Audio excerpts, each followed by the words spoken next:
everyone, welcome back to BG's and English classes.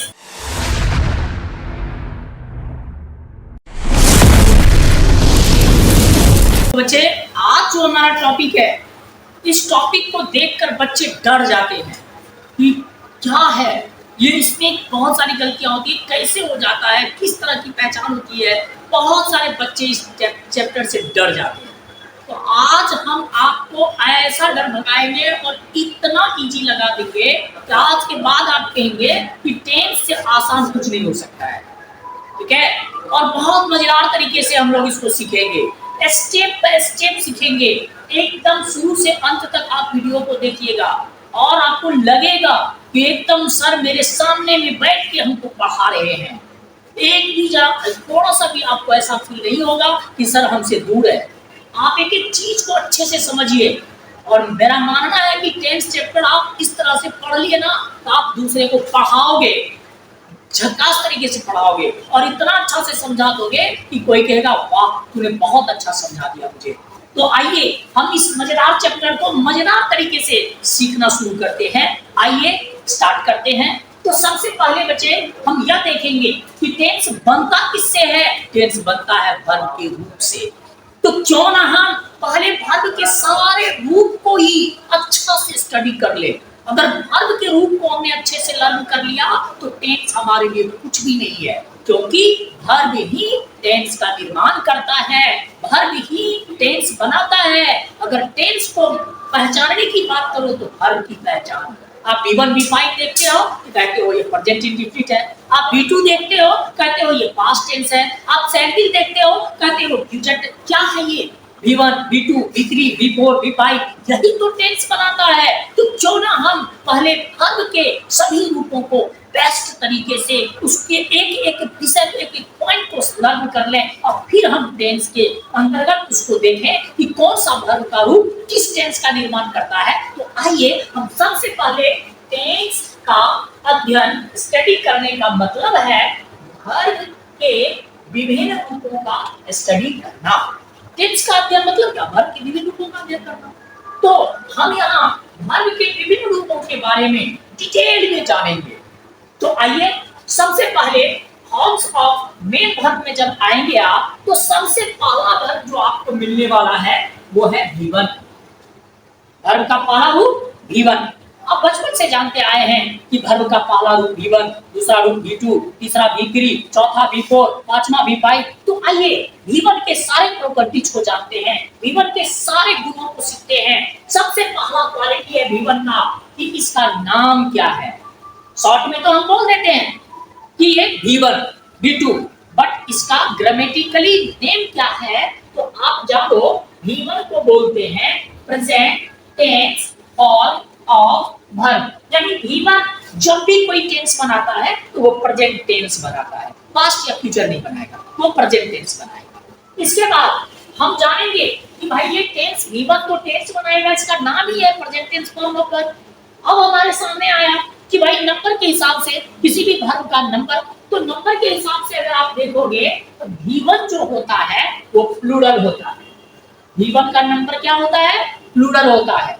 आप यहीं पर बहुत सारे बच्चे मिस्टेक कर लेते हैं। वो V1 को समझ लेते हैं सिंगुलर, एस लगा के कहते हैं ये हो गया प्लूरल, जो कि गलत है। किसी भी वर्ब का मूल रूप जो V1, जैसे कि गो जाना V1 है, ईट खाना V1 है, राइट लिखना V1 है, डू करना V1 है। हम यहाँ गो ईट राइट डू इस V1 को बहुत सारे बच्चे ऐसा समझ लेते हैं कि ये सिंगुलर हो गया, अब गो में ईएस लगाएंगे तो वो प्लूरल हो गया। गलत, ये बिल्कुल गलत कॉन्सेप्ट है बच्चों। ऐसा कभी नहीं समझना है। जो बात आप समझते हैं कि गो में एस लगा के वो प्लूरल बन गया, नहीं, गो में एस लगाएंगे, गोज करेंगे तो वो सिंगुलर बनेगा। अब बहुत सारे बच्चों के दिमाग में ये बात आ रहा होगा कि सर कहीं आप बोलने में तो नहीं मिस्टेक कर रहे हैं कि हमने बचपन से पढ़ा है कि एस लगाओ बनेगा प्लूरल, और आप यहाँ बता रहे हैं कि गो में ईएस लगाओ गोज हो जाएगा सिंगुलर। तो कहीं आपको बोलने में तो नहीं मिस्टेक हो रहा है? कहीं आपके दिमाग में ऐसा आ सकता है? तो बच्चे बिल्कुल सही बता रहा हूं मैं, मिस्टेक नहीं है ये मेरा, ये सही बात है। किसी भी वर्ब में एस यस जोड़ने से वो प्लूरल नहीं बनेगा, वो सिंगुलर बनेगा। हाँ, जो कॉन्सेप्ट आपके दिमाग में चल रहा है वो कॉन्सेप्ट आपका नाउन के लिए चलता है। हम नाउन के साथ जब एस यस जोड़ते हैं तो नाउन बनता है प्लूरल, जब वर्ब के साथ एस यस जोड़ते हैं तो वर्ब बनता है सिंगुलर, यानी नाउन का अपोजिट होता है वर्ब। इसलिए बच्चों याद रखिएगा आप कि नाउन में आपने एस यस लगा दिया तो वो नाउन प्लूरल बन जाएगा, वर्ब में आपने एस यस लगा दिया तो वर्ब आपका सिंगुलर हो जाएगा। इसलिए noun plus S yes equal to plural, verb plus S yes equal to singular. तो वही बात है बच्चों कि V1 जो होता है ये हमारा प्लूरल होता है, जैसे गो, ईट, राइट, डू सब प्लूरल है। आप कहेंगे बी, बी मतलब होता है होना, और बी क्रिया का रूप, ये बी क्रिया का रूप जो आप देखेंगे ना, is, am, are, was, were, be, been, being, ये बी क्रिया के ही रूप हैं। लेकिन ये बी क्रिया की सबसे बड़ी खासियत यह होती है बच्चे कि बी क्रिया का रूप किसी भी इंग्लिश सेंटेंस में सहायक क्रिया यानी ऑक्सिलरी वर्ब का भी काम कर सकता है, और यही सेम वर्ब वाक्य में मेन वर्ब का भी काम कर सकता है। आप किसी सेंटेंस में इज एम आर को ऑक्सिलरी वर्ब सहायक क्रिया के रूप में पाते हैं। फॉर एग्जांपल, अगर यहां आपने कहा she is reading, she is reading English, मान लीजिए आपने कहा सी इज रीडिंग इंग्लिश, वो अंग्रेजी पढ़ रही है, इसमें सी हमारा सब्जेक्ट है, इज हमारा वर्ब है और रीडिंग हमारा बी फोर है। तो यहाँ बी फोर मेन वर्ब है और इज इसका ऑक्सिलरी वर्ब सहायक क्रिया हो गया इज यहाँ। लेकिन इसी सेंटेंस में यहीं पर अगर हमने कह दिया सी इज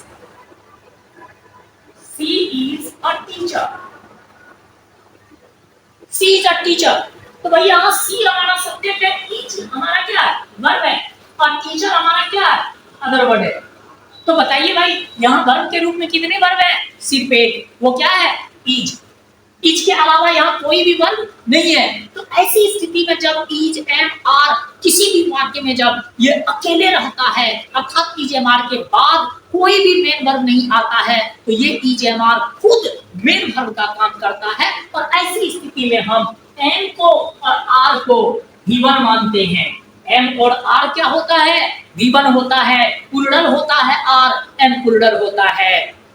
वहीं पर हैव वर्ब के रूप को देखेंगे आप, हैज भी सहायक क्रिया भी काम करेगा और मुख्य क्रिया का भी काम करेगा। जब हैज मेन वर्ब बनकर काम करेगा तो आप हैव को बोलना ये V1 है और हैज को बोलना ये V5 है। तो कुल मिलाकर बच्चे हमने यहाँ देखा कि वर्ब का पहला रूप जो V1 होता है वो प्रेजेंट टेंस का निर्माण करता है, वो प्लूरल रूप में होता है, वो टू बी रूप में देखा जाता है तो वो एम और आर चलता है, और हैव वर्ब के रूप में हैव चलता है। ये बातें हम इस स्लाइड में देख चुके हैं। इससे आगे जस्ट हम देखते हैं तो वर्ब का दूसरा रूप मिलेगा आपको, लेकिन हम उसके बारे में नेक्स्ट वीडियो में देखेंगे। तब तक के लिए थैंक्स, और आप सबों से मेरा यही रिक्वेस्ट होगा कि सभी बच्चे इस वीडियो को लाइक कीजिए, सब्सक्राइब कीजिए, और आप अधिक से अधिक संख्या में जुड़िए, और आपके छोटे से छोटे प्रॉब्लम को भी मैं बहुत बेस्ट तरीके से एक्सप्लेन करूंगा। आप कमेंट में मुझे लिखिए और बताइए कि आपको कहाँ किस तरह की कमियां लग रही है, और साथ ही मैं कहूंगा कि आप लोग अधिक संख्या में जुड़िए, और इससे जितने भी स्टडी मटेरियल्स है सबका आपको पीडीएफ मिल सकता है। आप मोबाइल से कांटेक्ट करेंगे, आप जुड़ेंगे, सबों को हम स्टडी मटेरियल प्रोवाइड करेंगे, और जितना भी टॉपिक हम पढ़ा रहे हैं ना इन सारे के सारे टॉपिक और सारे के सारे पॉइंट्स पर आपको प्रैक्टिस सेट दिया जाता है। उस प्रैक्टिस सेट को आप बनाएंगे और एक एक प्रैक्टिस सेट को मैं इन डिटेल आपको एक्सप्लेन करके चेक करूंगा, जिससे आपका आइडिया बिल्कुल क्लियर हो जाएगा। टेंस चैप्टर को इतने मजेदार तरीके से आप सीख लो कि आप कोर्स से लेकर कंपटीशन तक में टेंस के क्वेश्चंस को आप कुछ भी नहीं समझेंगे और फटाक से आंसर बनाकर आ जाएंगे। इतना ही रहेगा। Thank you very much. That's all for today.